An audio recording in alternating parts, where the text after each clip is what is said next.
Thank you so much. So for those of you who are new to Writegirl, I see a lot of familiar faces, but for those of you who aren't familiar with Writegirl, we're a creative writing organization for teen girls here in LA, and we match professional women writers with teen girls, and we help them express themselves and tell stories and find their voices through creative writing. And we also help them get to college. We actually have, believe it or not, a 100% success rate in getting our teen girls to college, and that's a 15-year statistic. So I think that actually kind of deserves a round of applause. And I would actually like to introduce the Writegirl staff that we have here today. Sitting in the back there is Karen Taylor, our founder and executive director. Just wave. We also have Genevieve Scott, who is our development associate. And I'm Katie, the communications manager. And we also have Jamie Copeland, who is hanging around here somewhere. She's an event assistant. There she is. Hi, Jamie. And so thank you all for coming. Thank you all for all you volunteers who came to support the girls. And thank you, all you girls who have prepared some amazing pieces to read today. Just a few things. Like CJ said, we have our books for sale here, written by our girls and our mentors. It's all on the theme of Los Angeles, and it's really inspiring, and it brings us to tears every time we cry in the Writegirl. Like, every time we read it in the Writegirl office, we just start crying, because the pieces are so inspiring and so great. So I would actually like to introduce Jen Scott, who's going to introduce our first group of girls. So Jen, you can take it away. Hi, everyone. I guess I should adjust this mic, although I'm not sure we totally need it. I am delighted to introduce our first round of girls, our brave girls who will be reading first this evening. I know that they've worked hard preparing pieces, some on the theme of what they could change, some on different themes, so we'll get a nice variety. And our first reader who bravely offered to kick things off is Vivian Enriquez. She is 17 years old, and a fun fact about her is that she is a poet. She loves to write poetry. So, Vivian.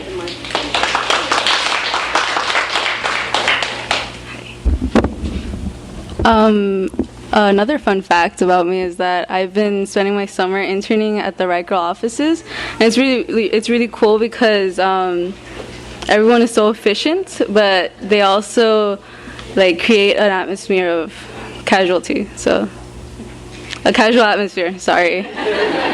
Anyway, so I'm gonna start reading my essay. Its title is "Seeking Validation." So I'm gonna start. I have always sought out validation from others through my accomplishments. This drove me to seek out opportunities throughout high school, from organizing an effective charity drive to holding the position of tennis varsity captain for the past 2 years. In late December, I applied for a program that offered informative sessions ranging from standardized test preparation to tips on how to behave at a professional job site. Even better, the program offered a paid internship. I hastily applied to the program, which I was accepted to, and began in February.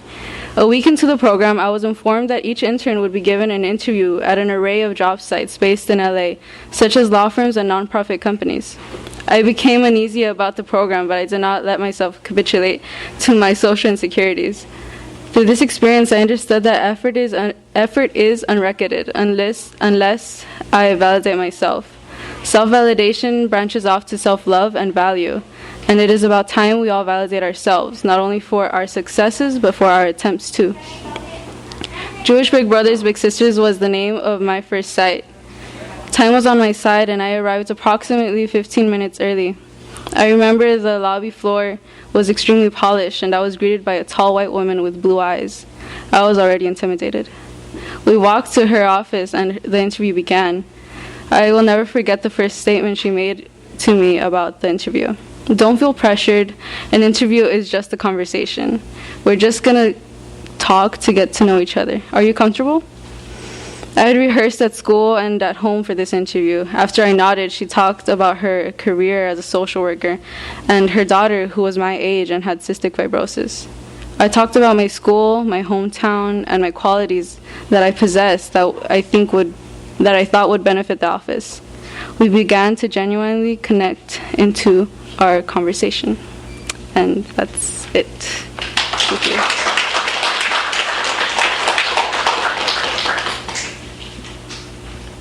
Thank you so much, Vivian. That was terrific. And our next reader is Valerie Chavez. Valerie is 16, and about herself, she tells us, "I'm not much of an avid reader, but my reading level is above average." I'm sure it is way above average. So now, introducing Valerie.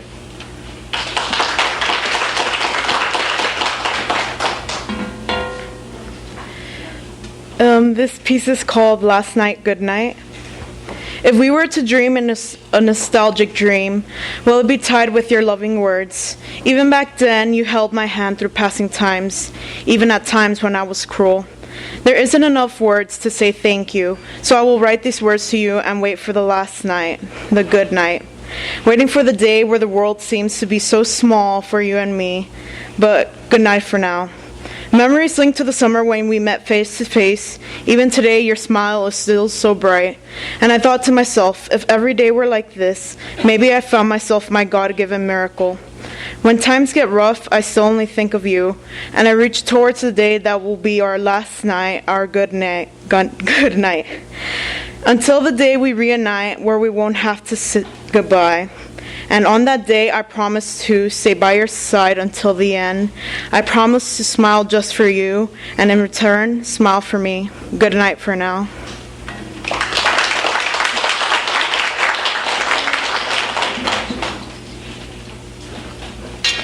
Thank you, Valerie. Our next reader is Sam Campbell.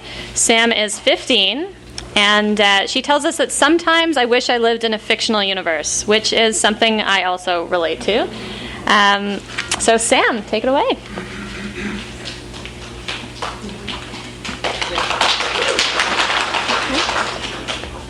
This piece is called First Grade. One particular Friday afternoon in first grade will probably stick to my mind forever. Another girl brought in Sleeping Beauty for show and tell, which to most kids would probably be a pretty boring item in the day and age of 3-year-old iPad addicts. But to a 6-year-old reader, this sparked an idea. I would bring a book next week. However, I wouldn't bring in just any book, I thought. I would write a book. Then the idea came to me. I would write a book about my dog, Cher. Cher would have superpowers, and it would be called The Adventures of Superdog. Soon I had the story down on paper, but had yet to come up with the ending. Minutes later, though, the idea came to me, in the form of some very minuscule plagiarism. For on the TV screen was the show Popeye, where a little girl was punching a bully into the sky after eating a can of spinach. A perfect ending that couldn't be more unrelated to my story.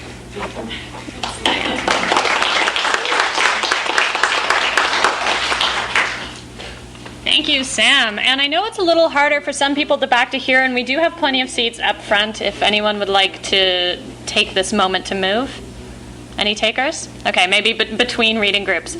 Our next reader is Charmin Shanor. She's 18, and she says she loves reading books about how societies rise and fall. So that's pretty interesting stuff. Here we go. So this is an excerpt from an essay about things I'd like to change. The title is, It's About Time That We Redefine What It Means to Be a Woman. It's quite a cliche topic sentence, I suppose, but I guess the essay will make it a bit more unique. What is your name, ma'am?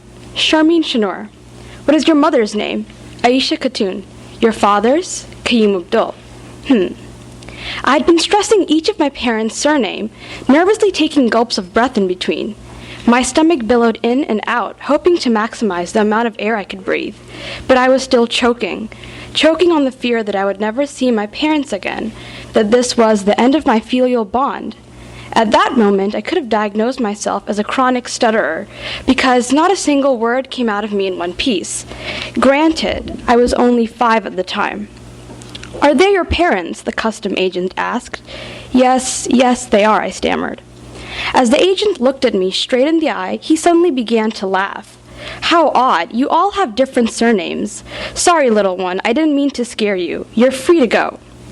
I sighed in relief, but this was not the first time this happened.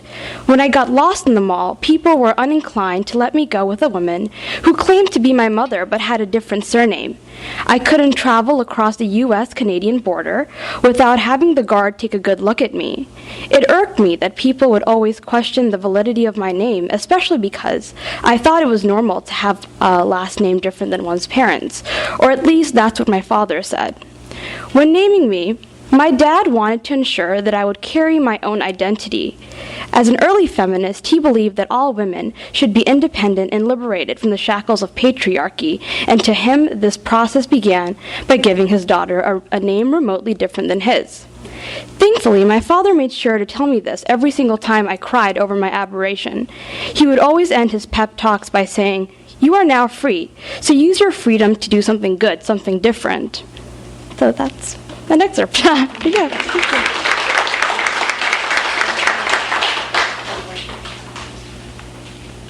Thank you, Sherman. That was great. Our next reader is Rachel Alarcio. Rachel is 15, and she says she loves to write and write to instrumental Celtic and Irish music.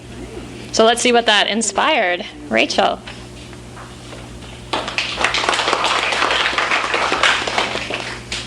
My first poem is entitled Time Immaterial. Time immaterial, through this photographer's lens, set out on a quest, specific, intending, but pause. Take a breath and look beyond the perfume of roses, the glint of sun, the whimsical, boastful, beguiling sculptures of nature who have the masses at their every beck and call. Look down this path to where we used to stand just moments ago. Please take a peek at these hidden gems. Beauty doesn't have to be you or me. It just has to make you want to stay.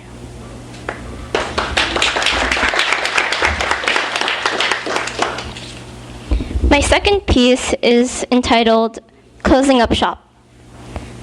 Crickets chirp midday as you flutter place to place, into midnight, in daylight.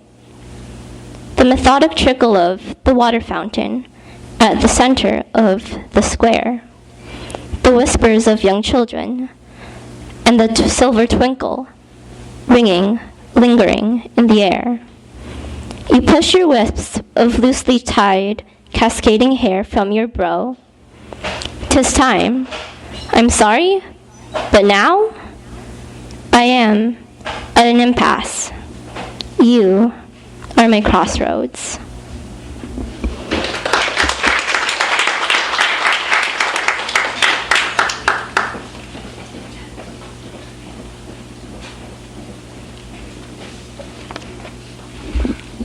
Up a little bit.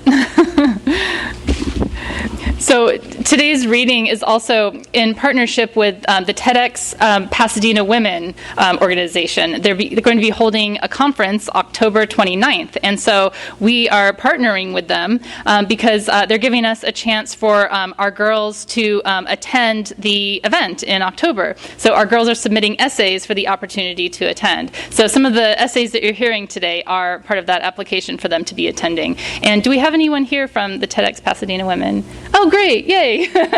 Thank you so much. And so I'd like to introduce Jen, who's going to be talking about our writing exercise. So we've got another group of girls excited to read, but before that, there's going to be a brief intermission where we'd like for you to share some of your ideas and thoughts as well. So one thing that we like to do often with our girls, whether it's in a group workshop setting or mentors working one-to-one with their mentees, is writing prompts, writing exercises. So having both women and girls do little bursts of writing in response to a prompt. And today's prompt is right here on the wall, so I'll read it out loud, but then you can always take a look. Describe a moment in your life when time slowed or even seemed to stand still. Give us the colors, scents, or sounds of that moment. So we are sending around some Post-its and we'll give you a couple of minutes, and we've got pens as well, to do what this prompt asks, so to describe this moment in your life. And we'll collect those in a couple of minutes, maybe 4 minutes, we'll say. So just write as much as you can, and this is what we always encourage the girls to do. Just write as much as you can. Don't worry about grammar or spelling or punctuation. Just sort of open the tap and let it flow out, whatever comes to mind. Okay, so now we've got our round two, our next set of girls, kicking off with Myra Blass. Myra is 17, and her fun fact is that she was born in Mexico, but she only met her family last year. Myra.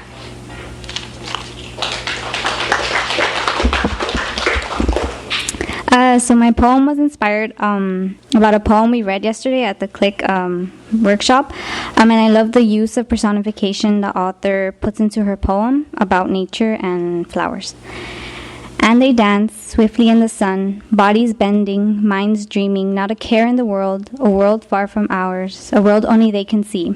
They become one with the wind as they follow it, mimicking its every movement. They become one with the soil, their dance leaving intricate trails in it. They become one with the sky, the sun and the clouds, facing the immensity of their stage, their audience, completely unafraid. What is this world in which they dance? So serene, so lovely? What is this world in which everything blends together, no beginning, no end? I try and try and try to tap into their world, to look into their souls, to dance in silence like they do. But trying is not enough. We will always pick, clap before their dance is over, always cutting their performance too short, ungrateful for the effort it has taken them to grow. Thank you. Thank you, Myra. And our next reader is Savannah House. Savannah is 14, and her fun fact is that she was born in Indiana.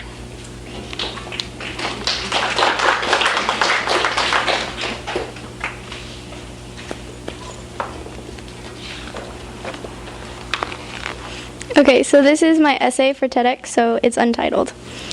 Fake blood still lines the walls and small dots on white paper that covered up the gray-blue bulletin board just a shade lighter than the walls.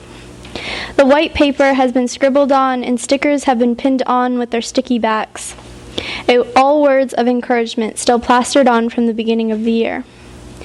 The fake blood, a reminiscent from our haunted house, it piles on top of itself where layer after layer of squirted blood from ketchup bottles were used to decorate fake arms as they bled into a pile on the floor, so wet you could see yourself in its reflection. 15 brains and hundreds of ideas. Most people would take one look at it and guess months went into planning that haunted house. Every room had a purpose, but it didn't take months or even a month. It took half a month of brains. A week before the event, 6 clear plastic bins and 7 or 8 black trash bags full of decorations filled all the classroom tables. Fake arms, fake blood, fake legs and hands, fingers and thumbs, trash bags full of just cobwebs, bins full of insects large and small, 15 brains and all ideas coming to play.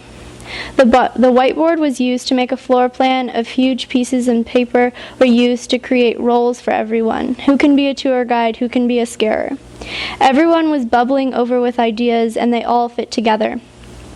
An hour is past, and now it seems we need to plan so much more. The nerves have hit.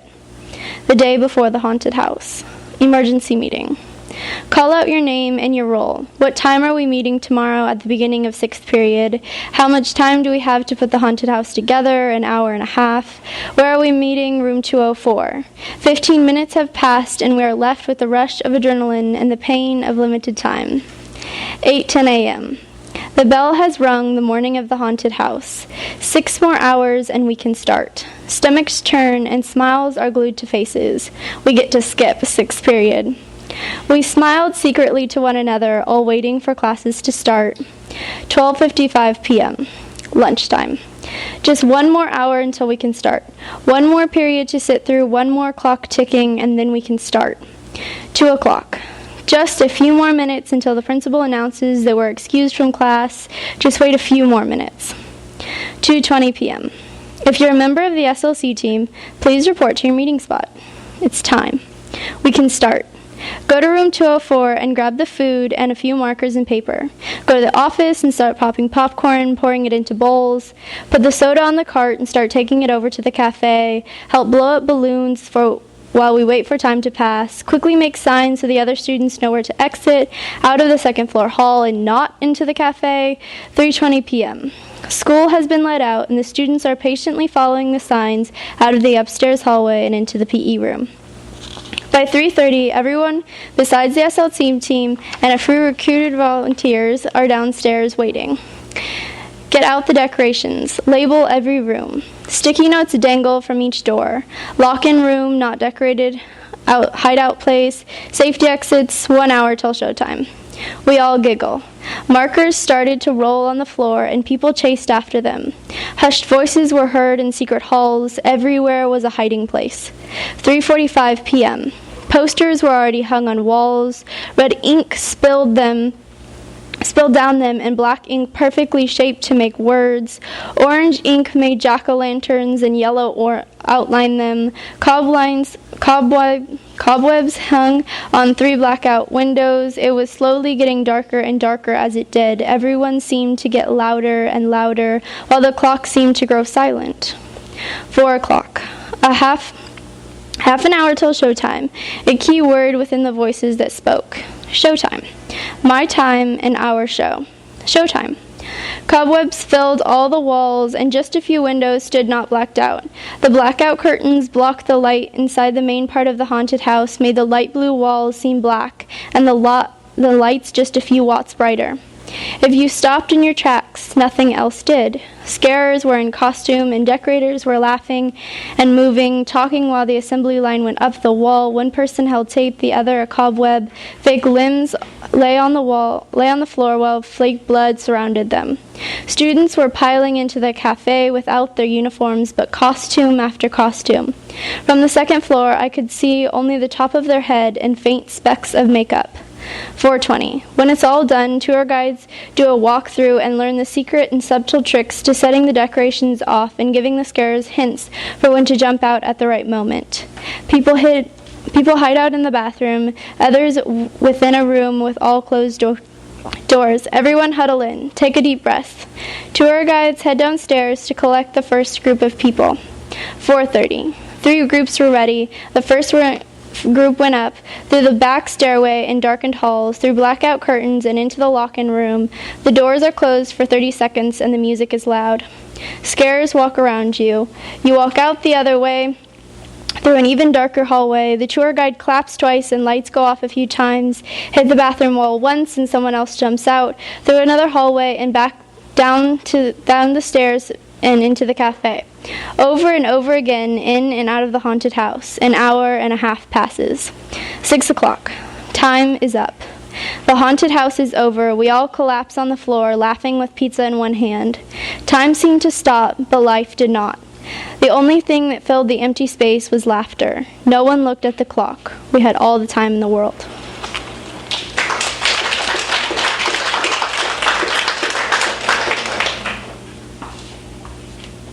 Thank you, Savannah. Our next reader is Julia Sorcini. Julia is 15, and did you know her favorite color is dark green?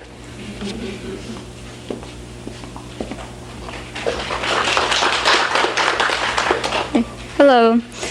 I will be reading an untitled poem of mine, so here it goes. My serenade oozes out, and my love lightly drips onto the floorboards. Slowly but surely, it makes its way to the soil hiding underneath the wooden surface. Not a flower, but a weed sprouts as the days come and go. Every night, I return to the spot where the weed lay beneath my shoes, the wood eroding and my serenade faint, enticed by the tint in the sky as it fades into orange warmth. Awake for long hours with even longer lasting minutes. The weed grazes against my leg, and I now know it is the end. The sun oozes out its loving hand to touch my face, and I lightly drip onto the floorboards. Slowly but surely, I make my way to the depths hiding underneath the soil. Not a weed but my serenade sprouts as the days come and go. Every morning, the weeds return to the spot where the serenade lay beneath its roots, the soil crumbling and the sun fuzzy. Enticed by the shade in the ground as it fades into dark shivers, asleep for short hours with even shorter lasting minutes. My serenade grazes against the weeds, and I now know it is the end. Thank you.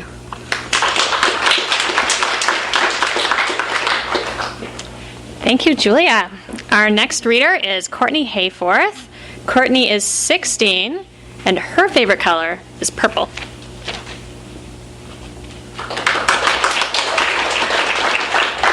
Hello. What I'm reading today is an excerpt from my essay called Obligations Are Overrated. When I stopped worrying about that story so much and focused on what I wanted to write, I felt relieved when there wasn't anyone I was trying to please. Not my parents, not my coach, not my friends. All I had to worry about was myself and how I felt about what I was putting down on the page. And this is a lesson I will continue to apply to other areas of my life. I am not a passive person by any means, but there are some situations where I felt as if I could not say no to someone because I thought I owed it to the person who asked it of me. If I don't like it, I'm not going to do it, and it should be as simple as that. I wouldn't say I completely follow my own advice, but I'm getting better at doing things for myself. Everyone is restricted by time, and I should use what little time I am given to bend to the will of my heart and my own mind, my dreams and my desires. My life will never be my own if it is devoted to the whims of outsiders. Thank you.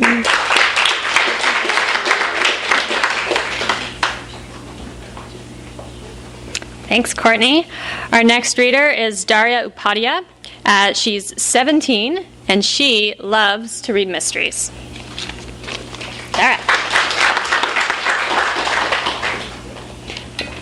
I have an expert of an essay about regret.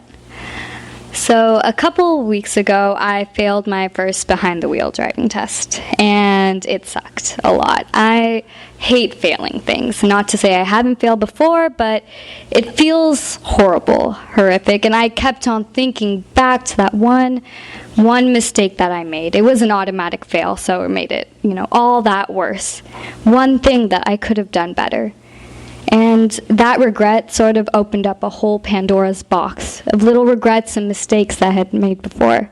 And I just kept on thinking, why couldn't I just, learn? And why couldn't I just go on from these mistakes and make them better? And when I really thought about it, I realized, I have to stop feeling this way. But the problem was I couldn't. And that's okay. It's okay to feel that way. That self-deprecating feeling, it's okay. It happens and it won't go away for a little while. And that's totally okay as long as you can get over it. Regret is like a huge swimming pool or an ocean with thrashing waves. And if you get pulled in and drown, that's the worst thing that can happen to you. However, you can still tread water, you can still swim and keep yourself afloat.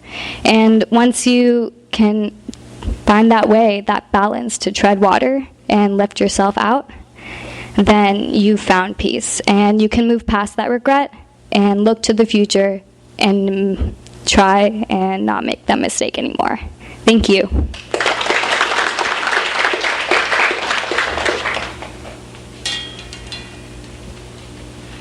Hi, I'm Karen Taylor. I'm Executive Director and founder of Writegirl. It's been 15 years. Yay! I was sitting in the audience today. I wasn't going to come up here, but we have this tradition at Writegirl workshops. It's called Soapbox. Right? I see some faces that you know what it is. So it's an opportunity for girls to come up on the mic for 30 seconds and rant or rave about anything. So we don't normally do it in public, but, it's Sunday, and the next time we're going to do it is like October, right? So why shouldn't we have just like a little mini soapbox? So who would like to do soapbox? Come on. Let's go. Line up right here. 30 seconds. Somebody got a timer? Anyone? Timer? You got a timer? Time them. 30 seconds. That's all they get. You got the pressure of 30 seconds to say what you need. I've got 2. We need 1 more. Okay, Vivian. Rant or rave about anything, keep it clean. Okay, go. All right, so it's the summer break, right? And we could do whatever we want. We could do anything in the world. We could go to theme parks, the park, anywhere. But guess what? We do nothing. We sit at home all day, bored, because our parents are at work, or we're just really lazy, or we can't drive. Because who wants to drive in the city where there's traffic everywhere and 95% of the people cannot drive properly? You have no idea how many times we've been on the road and a car has almost crashed into us. Not one, not two, infinity. All the time.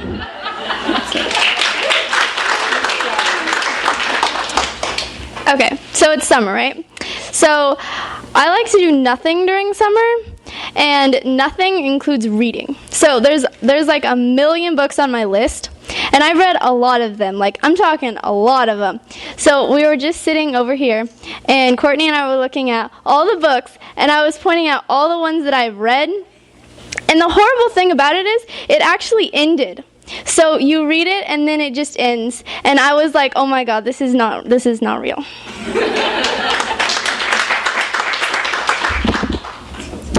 Okay, so I'm gonna take AP English Literature as a senior, and I'm really excited. But we have summer homework, and it's like a big fat book that I barely started reading yesterday. And I go back to school in 2 weeks, so I have to read 25 chapters in these 2 weeks, and I'm a procrastinator, but I have good reasons, like I'm busy and I'm ambitious, and I do stuff in summer, Yeah.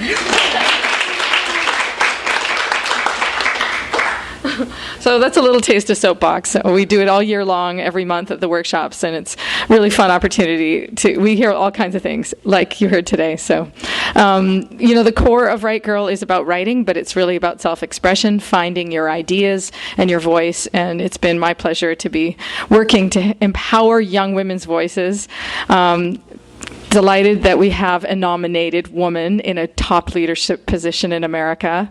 Regardless of your political position, that's a very exciting, historic moment for us. And it still continues to amaze me that we need more women leaders. There's just not enough of them around. So hopefully Writegirl will be seeding the world with a lot of leaders in a lot of different capacities. So go Writegirl. So thanks for coming.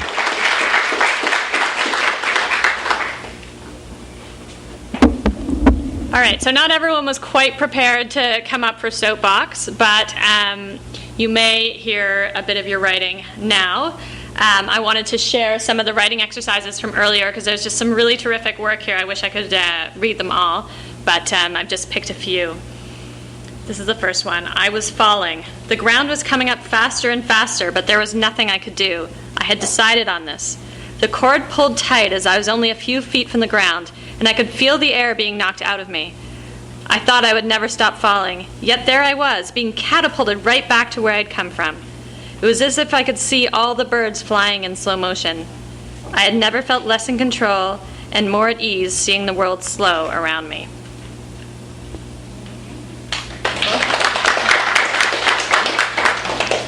And here's another one. I was watching the blue ocean high up on a bluff. The sky seemed to blur at the horizon. It was as if the ocean just blended into the sky and the world ended there. We have lines, hard lines, around us all the time. I'm drawn to the blurry places where the lines are not so clear.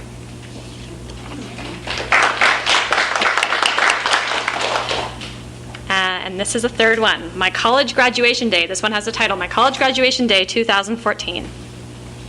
Green landscapes everywhere I turn, clashing with the color of blue from every person on the football field, wearing their shiny blue caps and gowns. The smell of Mexican food is hitting the air as the hours pass and the man continues to cook, hoping the smells will invite those celebrating afterwards. The sounds of thunderous applause are everywhere as loved ones clap for the graduates and friends who've completed this school, who've all made it this far, to this day, graduation day, feet, pain, yet excited to be here, the heels always heavier.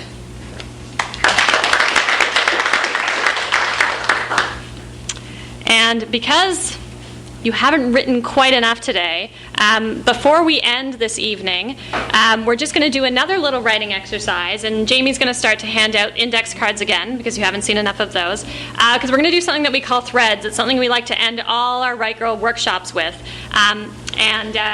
What we want is just for you to take a moment to reflect on something you learned from today's readings, or just from being together today, or something that moved you, or something that it made you think about.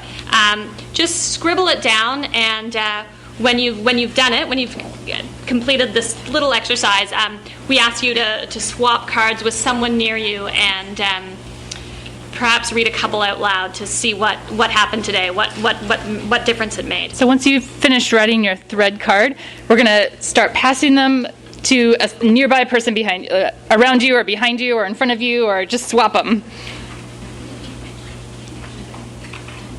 As long as you just don't have yours in your hand. And take a look at it. Anyone have a particularly interesting one you could read to us about today? You got one? I love that I did soapbox for the first time ever. Oh, we had a new soapbox person. Yay, that's great. Congratulations. Anyone else have a good threads card they'd like to read? Yeah? I liked hearing Vivian's soapbox because I can completely relate. Well, that's great that you got that, Vivian. Anyone else have a great threads card from today? Savannah. I was very impressed with all the thoughtful, talented young women today. Great. All right. And with that, can we give another round of applause for all these amazing girls who read their pieces today? Congratulations, girls. And we're going to collect the threads cards? Okay. And while we're collecting the threads cards, I just wanted to let everyone know we're starting our 16th season at Writegirl. And a couple of things. We are recruiting volunteers. So any of you who are new to Writegirl, don't know anything about us, come see us. We'll be glad to talk to you about the volunteer opportunities. We're recruiting women writers, but also women professionals. You don't necessarily have to be a writer. We've got some other opportunities for you to volunteer and help out as well. Also, we're about to launch a big season, and we could use any donations that we could possibly get. So we've got some donation cards at the front table. If you are able to donate, that would be amazing. We've got a lot of mentees to recruit, a lot of volunteers to recruit, a lot of paper to buy, a lot of pens to buy, journals, all that stuff. So we could certainly use any donations that you could give. And also, any other way to support us, you can go to our website, writegirl.org, make a donation there. And also, tweet about us, Facebook, Instagram. You're welcome to post any of those photos that you took today of the readers on Facebook or Twitter or Instagram. Tag us. We're at Writegirl LA on Twitter and Instagram, and we're Writegirl Organization on Facebook. So please help promote us. Tell your friends about us. For the volunteers who already know about us, we've got some volunteer recruitment postcards on the table in the back. Feel free to grab a little stack, share them with your friends, and help share the greatness of Writegirl with everyone you know. And also, thank you so much to all the girls who read their pieces today. You guys did an amazing job. We're always so impressed with you. Thank you to the volunteers who came and helped out. And last but not least, thank you so much, Skylight Books, for hosting us once again. This is definitely a wonderful Writegirl tradition. So can we give a round of applause to Skylight, because you're awesome. Thank you so much. You've been listening to the Skylight Books author reading series.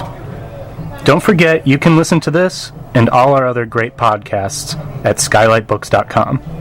Thanks again for stopping by, and we hope to see you soon.